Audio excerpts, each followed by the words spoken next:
Good morning, Ashan. How is everyone this morning?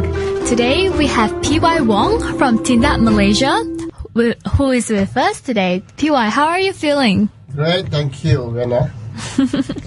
Okay, so unfortunately we'll have to start our news today again with MH370. So what happened in MH370 news today is that the Malaysian military authorities reported that the plane might have actually turned west into Malaccan Straits.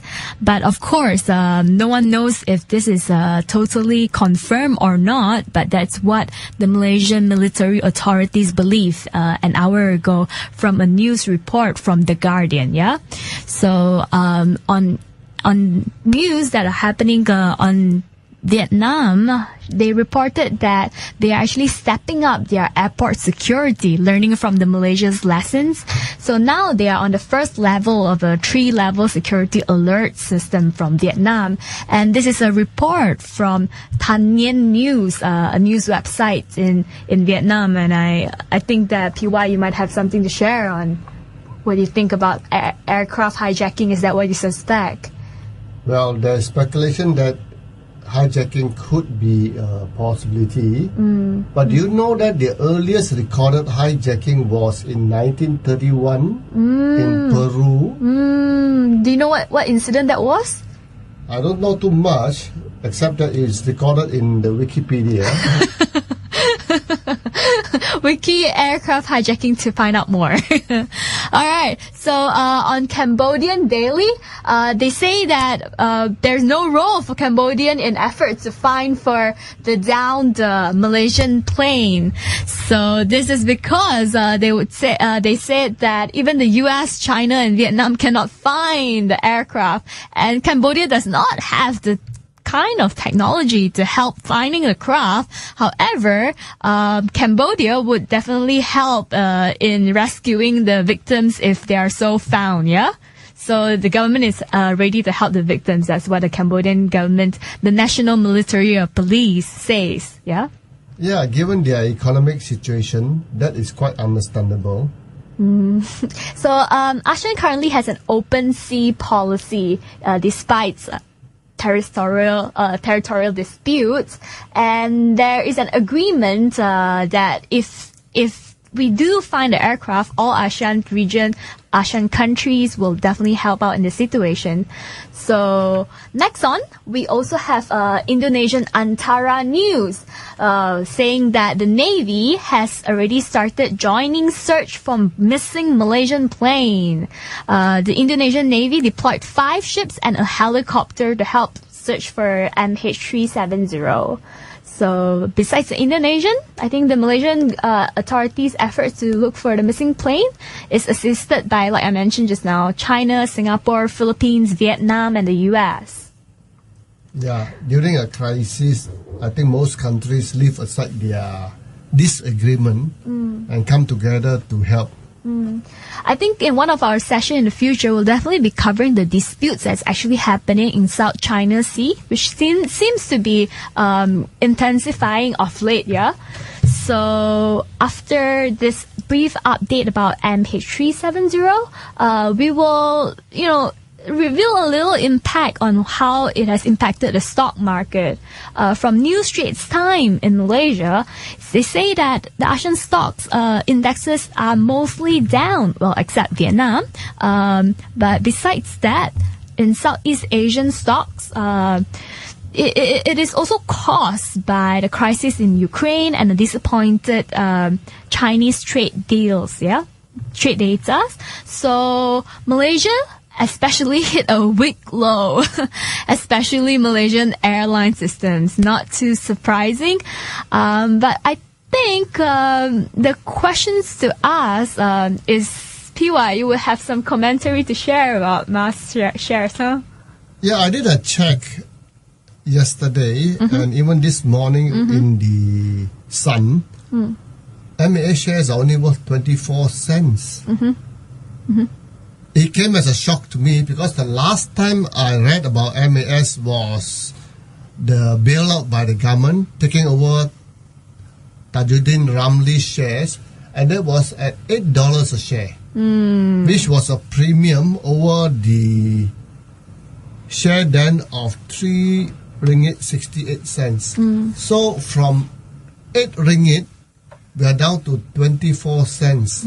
That's a huge loss for the Malaysian taxpayer.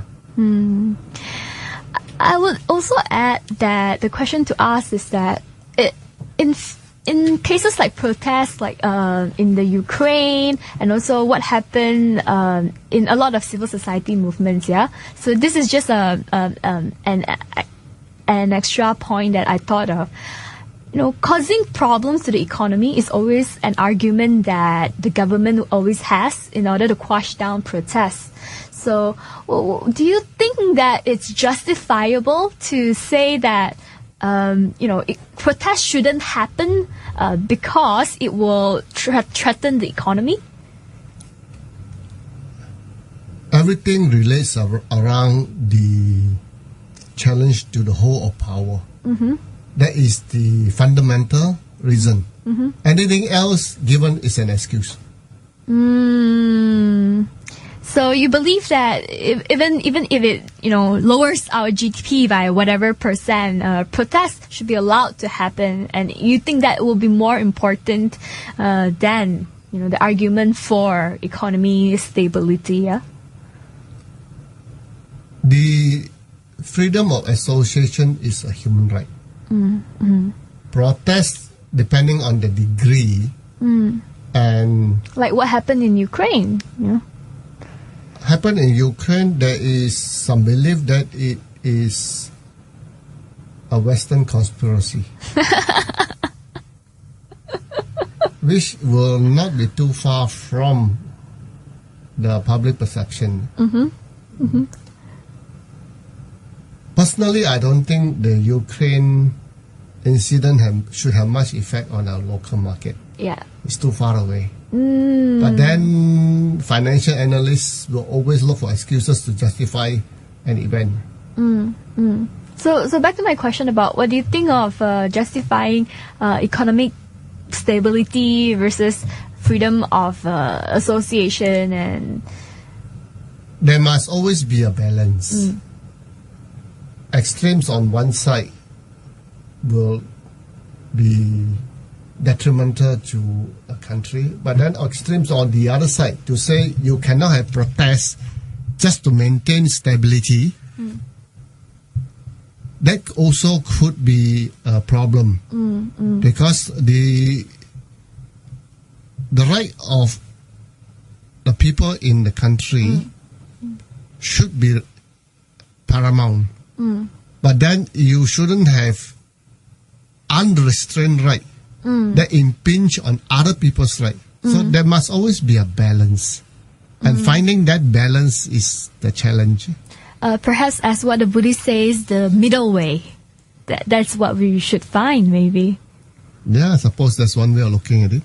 But I know for a fact that a lot of governments, according to our, let's say, experience in organizing protests in Malaysia, is that they're often charged with this, threatening, like yourself, threatening parliamentary democracy in Malaysia, and also threatening like economy situation. I would like to differentiate myself from you. I don't protest. From me. So, because I believe in being proactive. If we see a problem, we will propose a solution and put it up for this consideration. Therefore, we will feel that protest should be something of a last resort. After you have exhausted all legal remedies, then only you consider that. But it shouldn't be a first option. Because if you do a protest too often, it loses its effect. And I know that there's a bill. There's also a 198 actions, non-violence ones that you can also pick ideas from. But TY, you'll be sharing more about what you plan to do, especially in regards to electoral delimitation later in your session, yeah? Yeah, okay. Okay, that's great. So next on, we will have news on Anwar. So the Age Australia reported that Anwar sodomy acquittal has been overturned. And of course, there are a lot of news report from the Malay Mail Online and other news website as well. But what is important though is we would like to actually contrast two very important court cases that has happened in Malaysia. The other one is on the Malay Mail, saying that the Allah decision has been postponed indefinitely. Just some context on what happened in Malaysia as well, besides Anwar case of sodomy. In the Allah case, in Malaysia, it has been ruled before this that this Christian newspaper called the Herald does not have the right to use Allah to refer to their God. Rather, it claims that Allah is say exclusive right for the Muslims to be used. But what we do know is that the term Allah is an Arabic term, but it has been used very commonly in Malay language, and it has also been used by Christians, especially in East Malaysia, Catholic Christians, who have been using it for the last few decades. But until recently, we now have this court case, saying that no, you can no longer use that word, because it belongs to the Muslims. So, Piwa, what do you think about this? It's a very simple case of psychological warfare. Creating an issue out of nothing to distract the masses. From? From other more serious problems. What kind of serious problem do you think we have? The economy, inflation, in Malaysia, how the nation is being managed. So we have a lot of problems. Therefore, we need a lot of distractions. So you think this is smoke screens, Yeah. Yeah. It's quite obvious.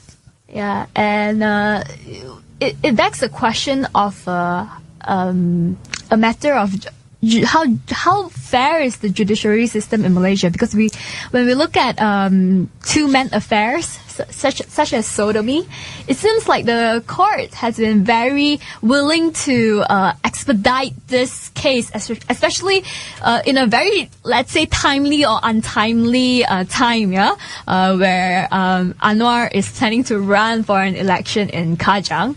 But on the other hand, on the Allah case, it seems like the federal court, the highest court in Malaysia, has postponed the decision of the case indefinitely. Yeah. So, what kind of impression is this giving? Well, if you read it from the papers, fz.com, for that matter, the Bar Council commentary or Bursay's press release, you can see that there is an element of political interest behind the actions. The Allah case is not in the political interest of the ruling party to have it resolved. To drag it on allows confusion to be maintained. So therefore, that political interest is to drag it on. In the case of Vanuatu, it seems that from what we read from the commentaries, that is in the political interest of some parties to have it resolved early. Maybe too early. Well, I should add that the implication of the Anwar's case is that he is now barred from being running for election, and also that he might even not be able to be a member of parliament in the future because of the penalties, the imprisonment, and the fine that he's getting. But finally, what will happen is in the court of public opinion. Okay. How does it affect the voters? Whether they feel that this is an act of injustice or an act of justice. This will be the final arbiter of the court action, not the court itself. Because the court must be seen to be fair. But even elections might not be a court of public opinion. Well, that's when we need to talk about the delimitation program we are working on. Yeah. So, okay, so also just maybe a point of view from a lot of people, especially in the Western world, who are wondering, this is two men's affairs of sodomy. You know, even if it does happen, why is it a criminal offense? I should say that this is actually part of the laws that are left back in those times when colonial British still ruled Malaysia, and until today the law is still in place. That's why it's a criminal offense to be sodomizing in Malaysia. Yeah. Well, in the current context, sodomy is a crime. So we have to recognize that law, until it is removed, is in place. The issue then is selective prosecution. Why this particular individual and not other cases, and why it has never been applied before? So these are the questions that arise. The issue of the law being there is there. Now, whether it's needed or not is another issue. But until that is removed, sodomy law is there. The only question is, why apply to this person and not to anybody else? And why is it so important to put all the state resources to pursue this case when the nation have more pressing matters? And also kind of highlights the state of judiciary that we have in Malaysia, perhaps. So we knew that since 1988 and whatnot, there has been a lot of constitutional crises in Malaysia where rule of law doesn't seem to be upheld, huh? Well, I think we leave to the judges to settle. Huh? Yeah, okay. So next on, another perspective from Vietnam with regards to human rights. This is a report from Bernama. Bernama reported that Vietnam actually affirms their ASEAN commitment to human rights. So, of course, on the news report, it's coming from the Vietnam government saying that, you know, they are all for human rights. And of course, some of the commentary was that even though Vietnam is a member in the UNHRC, it does not mean that it has good human rights record. And for example, in 2010, Russia, China, Libya, and Saudi Arabia was also the HRC members. So, and we have also talked about AICHR yesterday.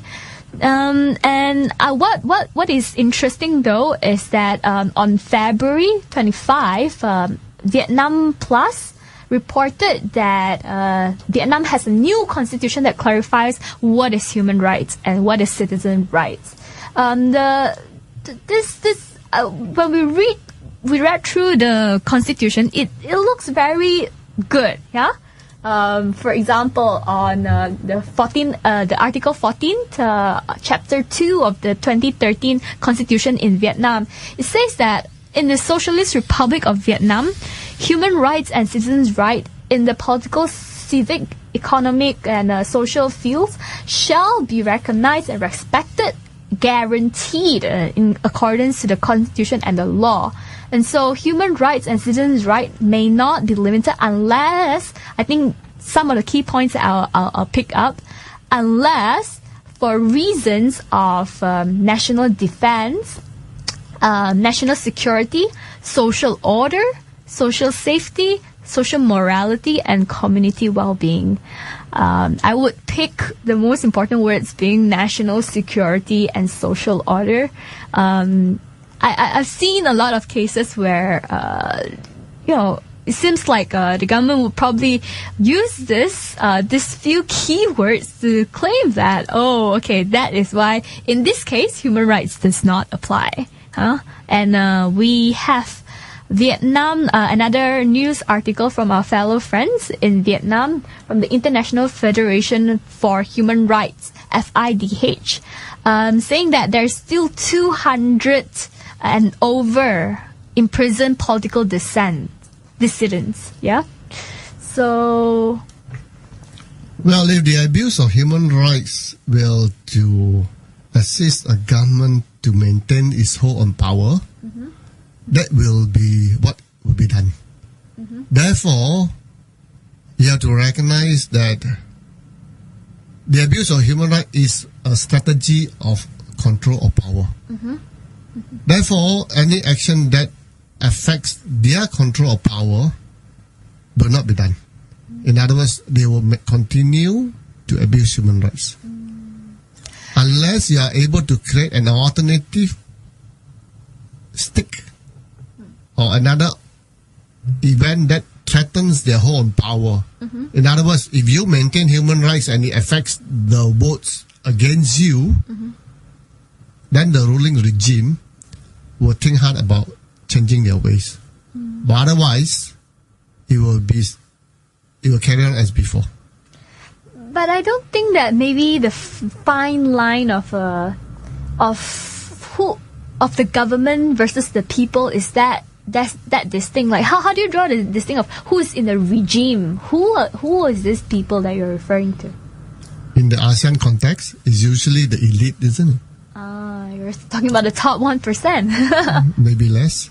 Oh, maybe less. Okay, so maybe a handful in a country. It depends on which country you're talking about. Wow, okay. PY seems to have a lot of insight on which country and whatnot, but let us also emphasize that the views that we shared on this radio show is always our own opinion and it's not an official opinion adopted by Durian ASEAN, yeah? So, but going back to the case of Vietnam, let's dwell into it a little more. It says that there's at least 212 political prisoners behind the bars. And a lot of this are lawyers, bloggers, land rights activists, Buddhist monks, okay, journalists, writers, singers, labor activists, pro-democracy campaigners in a socialist country, members of ethnic and religious minorities, yeah? So we would like to perhaps maybe send a message to the Vietnam government to make sure that they are really holding on to their words on human rights, yeah? Next on, an article from Today Online Singapore introducing a new stalking bill in Singapore. So, PY, maybe you want to tell us a little about what this stalking bill is about. Harassment of ladies. That usually is the case, isn't it? So that's all you took out of. But there are also cases of ladies harassing men that is also classified as stalking. Okay. But then the key thing is in the ranking of priority, how important is this compared with other issues? Because in any nation there are problems. Probably this is an issue that is relevant in Singapore, but maybe not so important in other countries. Probably has got to do with the economic development of the country. Because now what happened is that in Singapore, not only that it is unlawful to stalk your friends, colleagues, or anyone you don't know or know. It is also considered a harassment to even post a vulgar tirade against someone else on a website that is accessible to people, and also to intentionally or you should reasonably know that your actions might cause harassment or distress or alarm to other people. For example, even if you are, let's say, a co-worker in the workplace, you cannot loudly and graphically describe to other co-workers that you desire a sexual relationship with Y, like person Y, knowing that person Y can hear your command. So I think from the perspective of a lot of women's rights NGO, there are legitimate concerns, and this is seen as an advancement of protection for, especially for the women's rights group. Yeah. So a lot of countries have actually introduced this.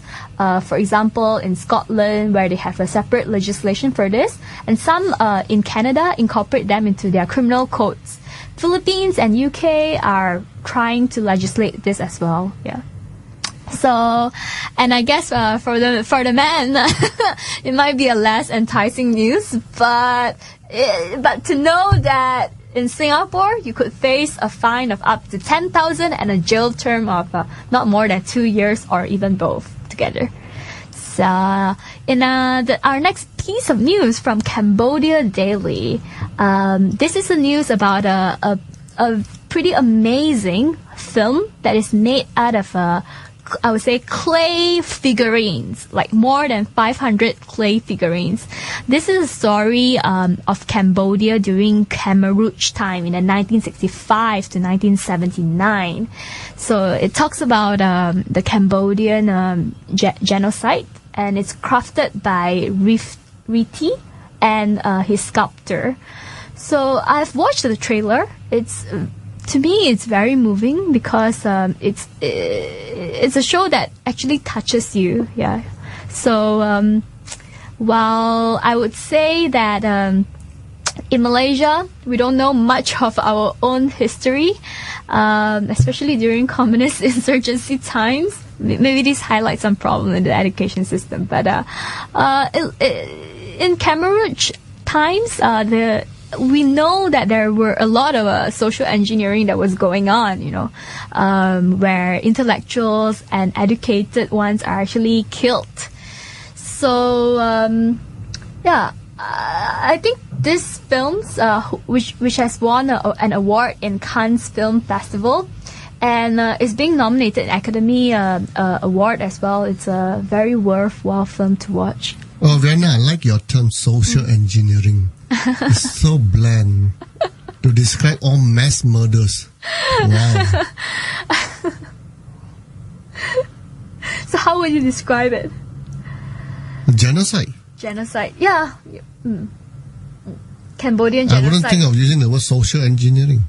No, I mean, social engineering was one of the things they were trying to achieve out of the genocide. They were targeting specifically, for example, the teachers, the intellectuals, those who are educated. Yeah. That was a goal, of the genocide. So I think this should remind civil society to always be watchdogs of social engineering in each of their own respective countries, and the importance of civic education for all of us, because I believe unchecked powers might have the capacity of great evil. Yeah, basically, as a people, we must stand ready to defend our political rights, and not just to leave it to the politicians. The common excuse by most people is that they are busy, too busy to pay attention to this. Sometimes, a lot of times, people are busy being busy to avoid facing the truth. So, we'll report on more news after the break. Hello everyone, welcome back to the show. Next on our news, we have some updates on Typhoon Haiyan. For those who don't know, Typhoon Haiyan was a major typhoon that struck Philippines. It's killed over 6,000 people. One of the worst typhoon ever recorded, and also it has affected over more than 10 of millions of lives. So what has been reported now, though, are good signs that children who are the worst affected in the Typhoon Haiyan has been going back to schools, and it seems like the businesses have been reopened and roads have been cleared, and there are good signs of developments. But the UN urged that sustained global support is still vital as Philippines recovers. So we wish that that everyone who is listening to this, if you are interested, do Google up Typhoon Haiyan and see what you could help out in it. I'm sure that a lot of aid organizations would appreciate some donations. Yeah. Mm-hmm. But from the engineering perspective, I think PY, who has a background, has something to share. Well, generally, governments should be preparing ahead of time Okay. for disaster. Okay. That is a measure of a competency of a government. Mm-hmm. You will see certain governments, for example, Japan, mm-hmm. or most Western countries, mm-hmm. and for the matter, nearer home Singapore, mm-hmm. they have very good disaster recovery measures. Mm-hmm. That's one part. Mm-hmm. The second part with natural disasters is advance warning. Mm-hmm. The government should be able to give early warning to the people that are going to be affected to take measures to protect themselves and not wait until a disaster hits, then start scrambling to resolve the problem. And that will be very expensive. It's always an ounce of prevention is better than a cure. But even if it's a Category 5 super typhoon, it is still, possible to make sure that there's no life that's affected or killed. Well, a simple way is to live in a country that doesn't have such typhoons. That's one way to go about it. The second way then is that's like saying that Africans shouldn't live in Africa, for example. Isn't it? Well, if you were to live in a flood-prone area, and every year it happens, mm-hmm. doesn't that tell you something? Mm-hmm.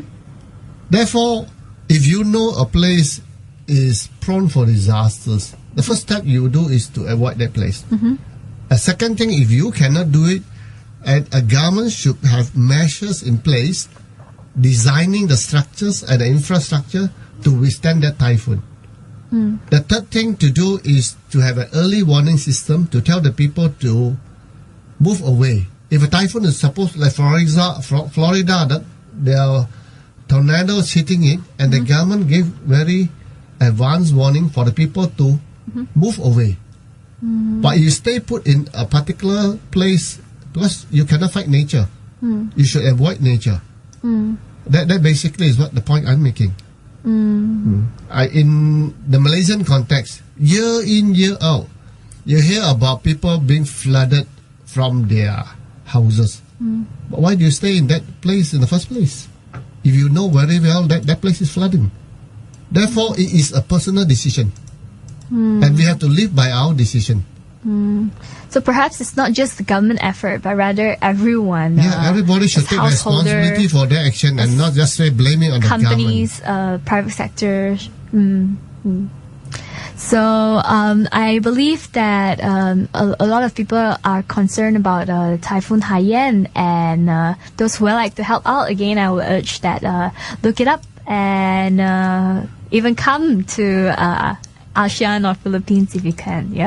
So then next on, we recognize the trend that Bahasa Melayu, or the Malay language, seems to be gaining popularity in a lot of ASEAN region, especially in southern Thailand and especially in southern Philippines, mainly because Muslims in Southeast Asia seems to be using Malay language a lot, especially in Malaysia, in Indonesia, in parts of Thailand and southern Philippines. And it looks like the increase in tourism might be fueling this.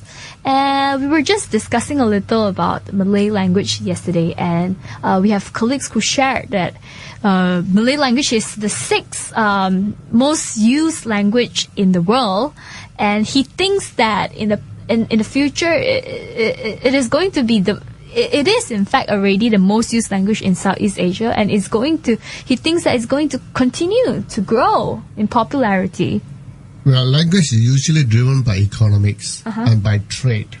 Right. Therefore, if you have an area where, because of trade, it is convenient to use a particular language, people will use. For example, Southern Thailand may find that it is advantageous for them to learn Malay in order to trade with Malaysia. But I'm not too sure that the language they speak in Southern Philippines is Malay. It's a very Tagalog, you mean? distinct language, different from Malay. Do you mean Tagalog?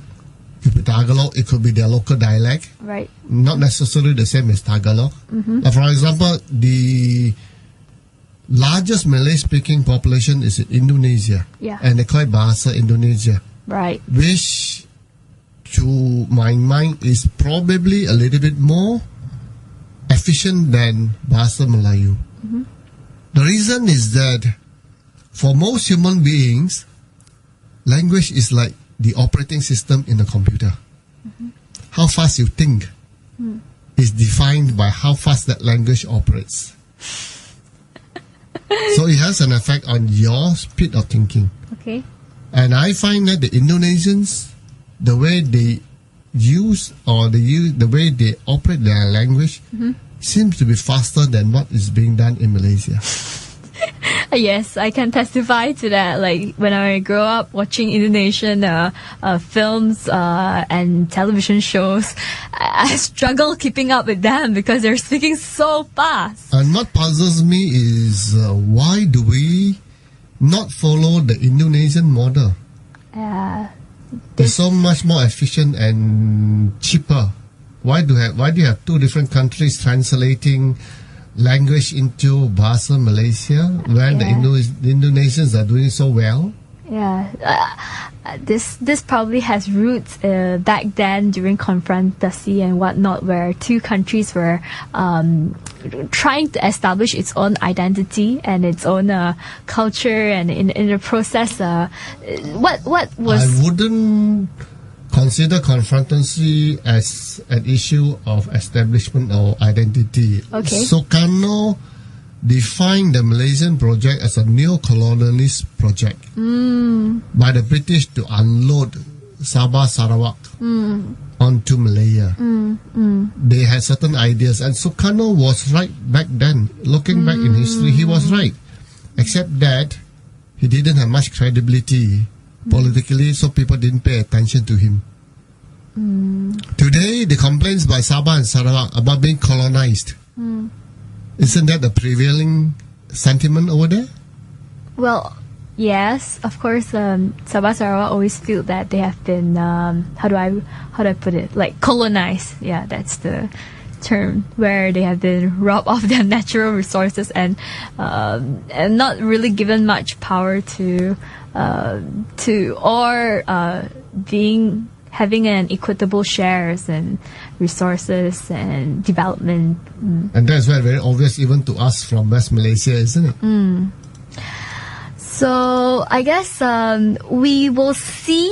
I'm just predicting that with the youth demographic in Southeast Asian countries, it looks like the trend is that economic-wise, this region will continue to grow and maybe even outgrow a lot of what we call economic superpower as of now, and Malay language and whatnot would continue to grow as well. Do you think so?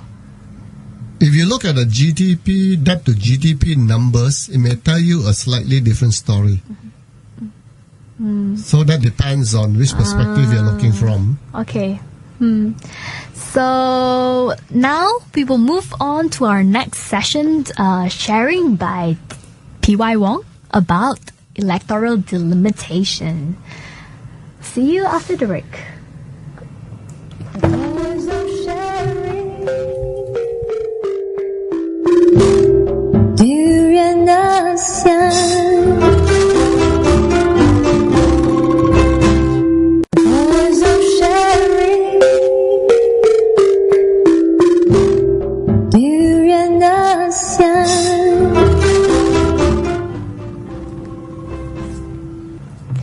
Hello, welcome back. Now, P.Y. Wong, what is the big deal about electoral delimitation? Well, the Election Commission, or EC for short, has been making statements about the need to redraw the electoral boundaries. Constitutionally, the EC is required to, or is allowed to carry out this exercise every 8 years. The last delimitation exercise was in March 2003. Therefore, by March 2011, the EC is empowered to start a fresh delimitation. Previously, there was a 10-year limit within which they must complete it. But that 10-year limit was removed, which means that today, if the EC decides not to start at all, they can do that. But because of the election results, which indicated that in 2008 and in 2013, it was not so favorable towards the ruling party, there could be a strong incentive to redraw new boundaries now. And from the language of the EC chairman, there is a very strong indication that the number of seats will be increased. Civil society, both Bersih and TindakMalaysia, feels that the seats should not be increased until the electoral roll is cleaned up.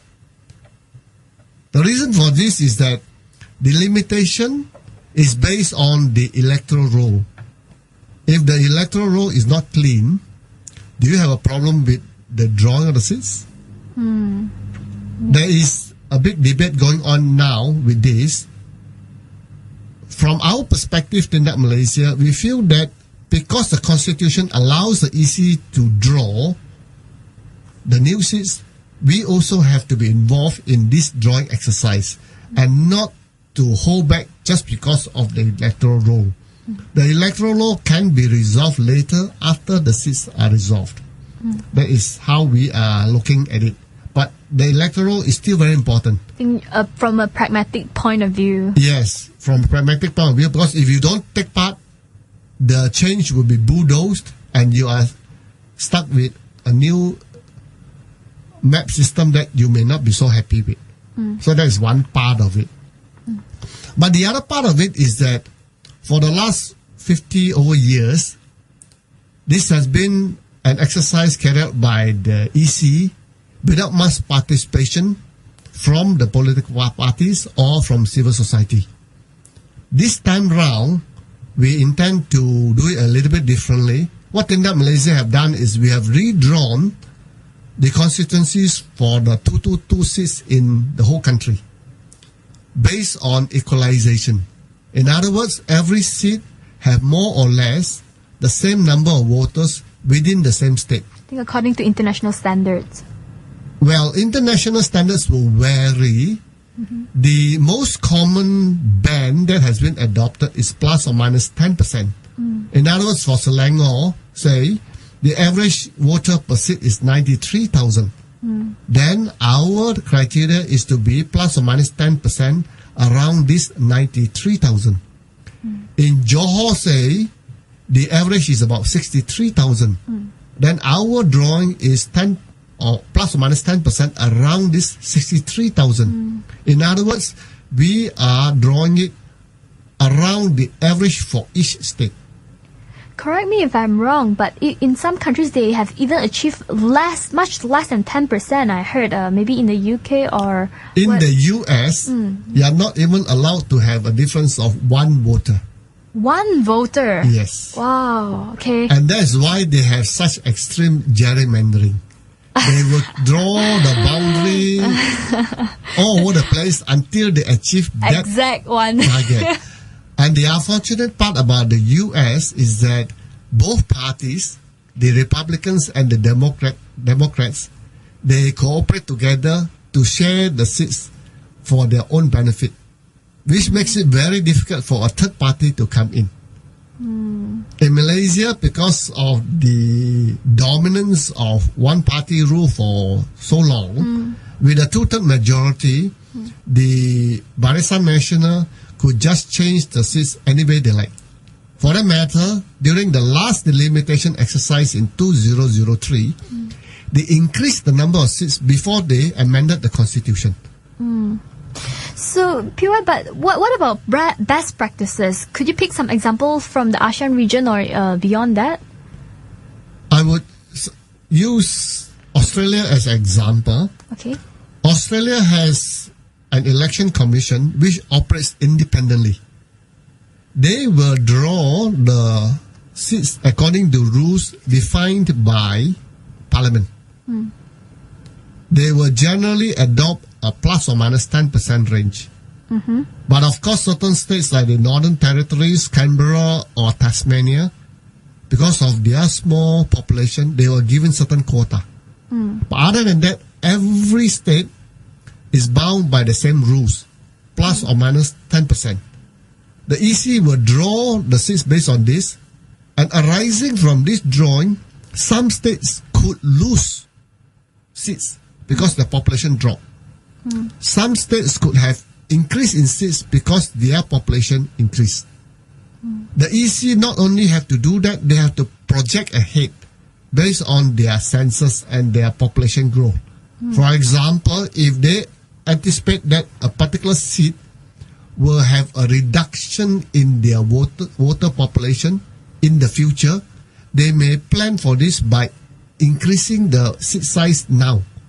So that 5 years later, when it decreases, the seat size there will be the same as the average. Meaning, let's say a seat currently has 105,000 and the average is 100,000. The EC will design for that seat for 105,000, anticipating it will reduce to 100,000 5 years down the road.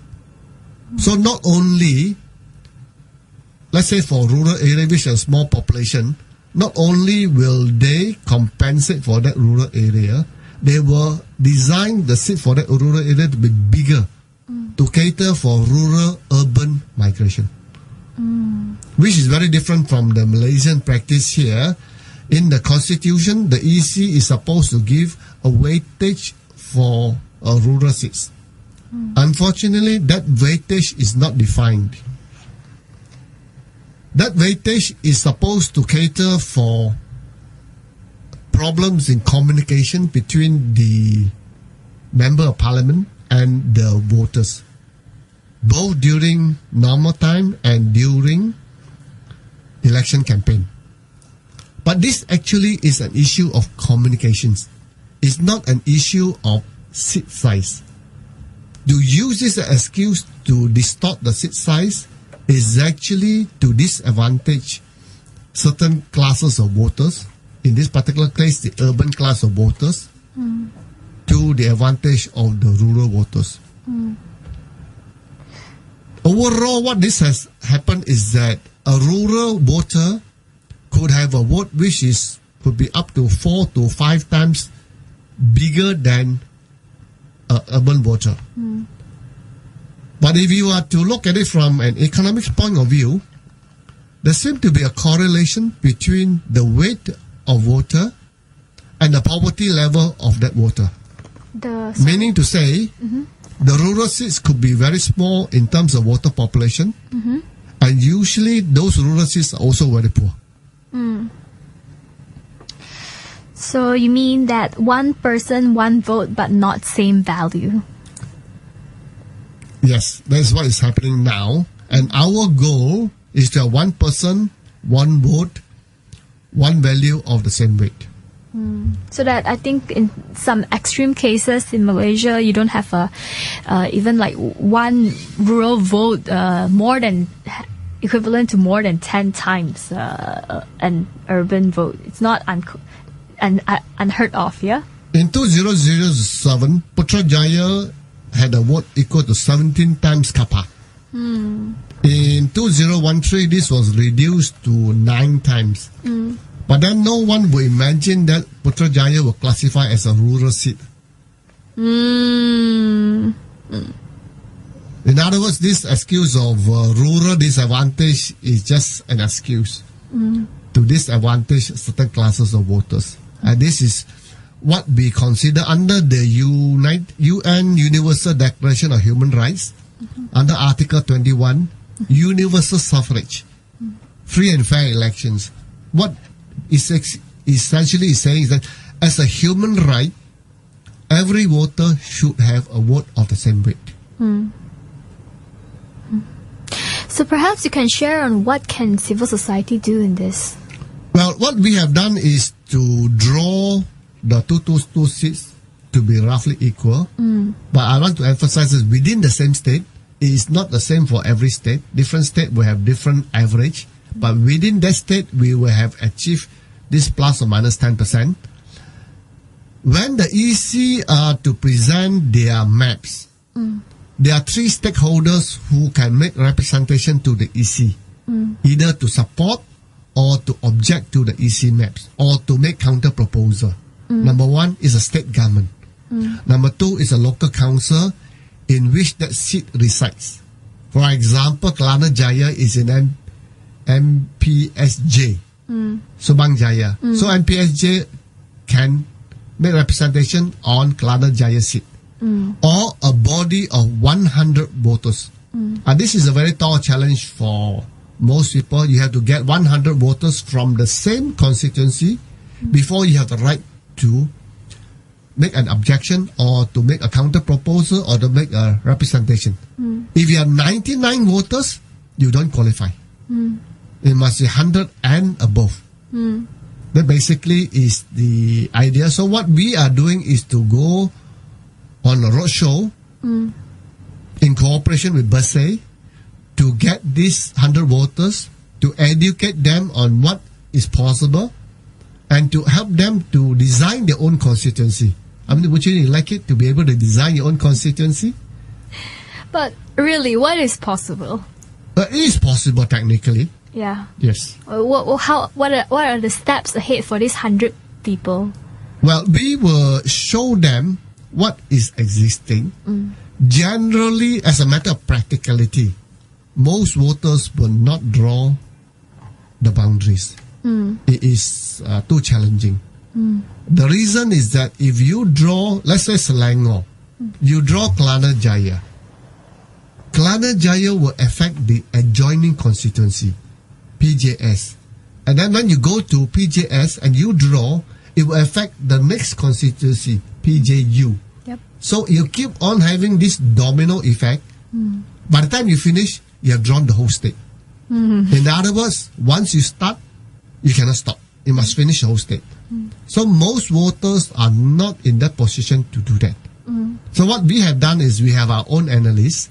What we will do is to consult the local voters on their local ties, whether any kampong or village has been cut unreasonably, Okay. or whether a housing block has been cut in a strange manner. Generally, a boundary should follow a road or a river or a mountain range. You shouldn't be cutting a kampong in half or cutting a housing block or even cutting the bed where the husband is voting in one area and the wife ends up voting in another area. Those are the basic common sense criteria we use. But as much as, let's say, we might have doubts with the election commission, why should the general public trust that you are not gerrymandering the maps to suit a certain party? Well, what we do is when we draw on a colorblind basis. We don't look at the race. Okay. That's one thing. We do not look at the race because we don't have the race data. We do not give our analysts the race data, even though we have it. Okay. This is a deliberate policy. Okay. So when they draw, they don't know who is there. All they know is a number. Okay. And within that number, we use the polling district as a block. We don't cut the polling district. A polling district is used as a polygon. And this is what is the practice internationally in the design of constituencies. The polling district is used as a block and we just adjust the boundary skirting the polling district until we can have enough voters within a particular constituency to meet the criteria. In other words, a polling district could be on this side of the boundary or on the other side of the boundary. But we don't cut that polling district. And what is inside the polling district is defined by the EC, not by us. We just use the data that is available. I'm also curious, who has data on what race, of the voters? Because I should give some context to the listeners that racial politics are, for many, a major deciding role in Malaysian politics as to who you decide to vote for very often. So in the past, that is. That data is in the electoral roll. So if you have a copy of the electoral roll, which by the way is not easy to acquire. But you guys will have them, huh? It costs you 50,000 ringgit just to get one set, a soft copy. So you guys have them, but I must trust you guys that you have not been using that. We are able to analyze it if we want to. So it is possible in theory to analyze and identify the race. For us, it is not an advantage to work from that perspective. Number one, it takes a lot of time and effort and resources. We don't have that. We are rushed for time. We want to finish it before the EC launches their delimitation exercise. Therefore, as a matter of practicality and economics, we don't look at it. But if we are asked to, we can. But we prefer not to, because we think that it is not healthy to analyze a seat on the basis of race. We should analyze it on the basis of human rights. And every human being should be treated fairly and equally, irrespective of race. That's how we have approached it. We are pretty comfortable with our approach because it has also been vetted by international experts. And they say that what we have done is the correct procedure. Perhaps you could share who, on what occasion did this international experts came in and Well, who they during the forum last month on 15 and 16 January at the Civic Center in PJ, we had a forum, 2-day forum, international forum. The first day was on delimitation. And the second day was on proposals to reform the electoral system. Because the elections revolves around two very important principles. Number one, which has a very big effect on elections, is the delimitation, the seat size. If you want to have seats more or less the same size, then every voter will have a vote of equal weight. But having said that, there's also the problem of gerrymandering, like you mentioned earlier, Vienna. Gerrymandering will not be addressed fully under apportionment. The apportionment is the part where we equalize a seat. It's still possible to equalize a seat and have gerrymandering, where you isolate certain groups of voters inside one seat and you spread the supporter of the other party over several seats to give them an advantage over more seats. That is gerrymandering. To address gerrymandering, number one, you have to have an honest election commission. That's the first requirement. The second way we can do it is to have a system that will reduce the impact of our present voting system, which is known as first past the post. First past the post means you will have one vote majority over the next candidate, you are the winner.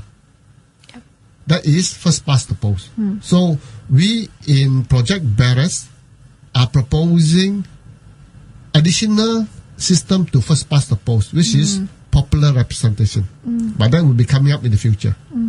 I should add that different countries have different electoral system. For example, Germany has a mixed electoral system where they use both and to make sure that it's more equitable, whether is it for the big parties or for the small parties. Because I've noted that in Australia, for example, some of the smaller parties have noted that they don't really stand a chance in national elections because of the kind of electoral system that they have. So what is the most equitable electoral system in your point of view? It depends on your political interests. But generally, the fairest way at present, from what we can see, is New Zealand. New Zealand. Mixed member proportional.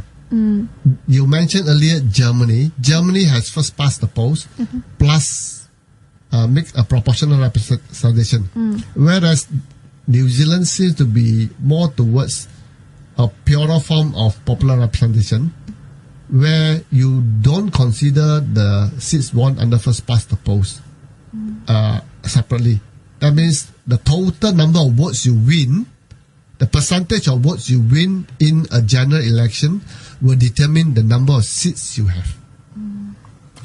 So maybe I'll end the session by asking one last question. What can I do as a concerned citizen who wants to participate in this process of making my country better? And also, what can the ASEAN community do to ensure that a fair election actually takes place this time in one of their ASEAN neighbor? I think it's in the interest of every country to have fair elections.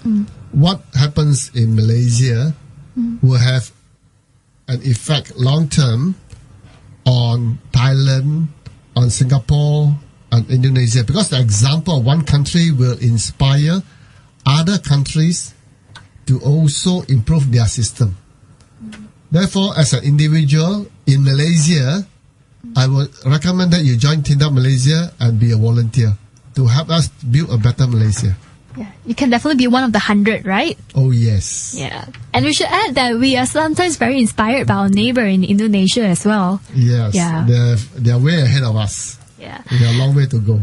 Thank you so much, PY, for sharing with us. Do join PY Wong in his journey and quest of making Malaysia a better place for all through a fairer electoral system. Thank you. We'll see you in our next session, which we will have a sharing from one of our guest speakers.